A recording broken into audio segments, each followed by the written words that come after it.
Hi ನಮಸ್ಕಾರ ಎಲ್ರಿಗೂ. ಬೆಳಗ್ಗೆ ಎದ್ದೇಳೋ ಒಂಥರ ಡೌ ಮಾಡಿದೆ, ಯಾಕಂದರೆ ಆಗಲೇ ಒಂದ್ಸರಿ ಎದ್ಬಿಟ್ಟು ಕ್ಯಾಮ್ರಾ ಸೆಟಪ್ ಆಲ್ರೆಡಿ ಮಾಡಿದ್ದೆ. ಏನು ಆ್ಯಕ್ಟಿಂಗ್ ನೋಡಿ ಈಗ. ಅದಾದಮೇಲೆ ನಮ್ಮಮ್ಮ ಟೀ ತಂದು ಕೊಟ್ಟರು, ಕುಡಿದ್ಬಿಟ್ಟು ಮಾರ್ನಿಂಗ್ ವೆಯ್ಟ್ ಚೆಕ್ ಮಾಡಿದೆ.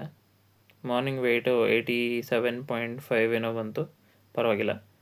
ಅದಾದಮೇಲೆ ಒಂದು 20 ಪುಷಪ್ಸ್ ಮಾಡಿದೆ, ಅದನ್ನು ಸ್ವಲ್ಪ ಸ್ಪೀಡ್ ಮಾಡಿಬಿಟ್ಟು ಕಟ್ ಮಾಡಿದ್ದೀನಿ.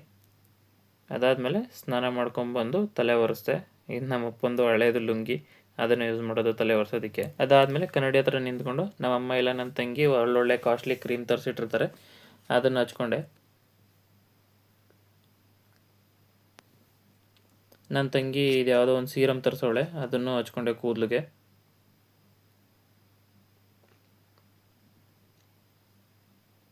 ಈ ಕ್ರೀಮ್ ಮಾತ್ರ ನಂದು, ಇದೊಂದೇ ನನ್ನ ಕಾಸು ಕೊಟ್ಟು ತಗೊಂಡಿರೋದು.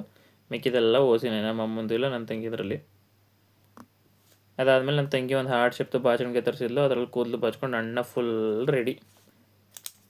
ಅದಾದಮೇಲೆ ನಿನ್ನೆ ಗೋಣಿಕೊಪ್ಪೆಯಿಂದ ಬರ್ತಾ ಇದೆ ಯಾವುದೋ ಒಂದು ಹಣ್ಣು ತಂದೆ, ಹೆಸರು ಗೊತ್ತಿಲ್ಲ. ಇದು ಮಾತ್ರ ಡ್ರ್ಯಾಗನ್ ಫ್ರೂಟ್ ಅಂತ ಗೊತ್ತು, ಜ್ಯೂಸ್ ಎಲ್ಲ ಕುಡಿದಿದ್ದೀವಿ. ಅದಾದಮೇಲೆ ಒಂದು ಪಾರ್ಸಲ್ ಬಂದಿತ್ತು, ಅದನ್ನು ಅವರೇ ತಂದರೆ ಲೇಟ್ ಆಗುತ್ತೆ ಅಂತ ಅಂದ್ಬಿಟ್ಟು ನಾನೇ ಹೋಗಿ ಇಸ್ಕೊಂಬಂದ್ಬಿಟ್ಟೆ, ಇಲ್ಲೇ ನಮ್ಮ ಮನೆ ಹತ್ರನೇ ಅಂತ. ಅದಾದಮೇಲೆ ನಮ್ಮಮ್ಮ ಎಗ್ ಸ್ಕ್ರ್ಯಾಂಬಲ್ ಮಾಡಿಕೊಟ್ಟಿದ್ರು ಡಯಟ್ಗೆ ಅಂತ, ಅದನ್ನು ಸ್ವಲ್ಪ ತಿಂದೆ. ಅದಾದಮೇಲೆ ಪಾರ್ಸಲ್ ಬಂದಿತ್ತಲ್ಲ, ಅದನ್ನು ಹಾಕೊಂಡು ನೋಡಿದೆ, ಹಬ್ಬಕ್ಕೋ ಇಲ್ಲಾಂದರೆ ಯಾವ್ದಾದ್ರು ಫಂಕ್ಷನ್ಗಾದರೂ ಆಗುತ್ತೆ ಅಂತ. ಅದನ್ನು ಹಾಕೊಂಡು ಸ್ವಲ್ಪ ಡ್ಯಾನ್ಸ್ ಮಾಡಿದೆ ಡ್ರೆಸ್ಸಲ್ಲಿ.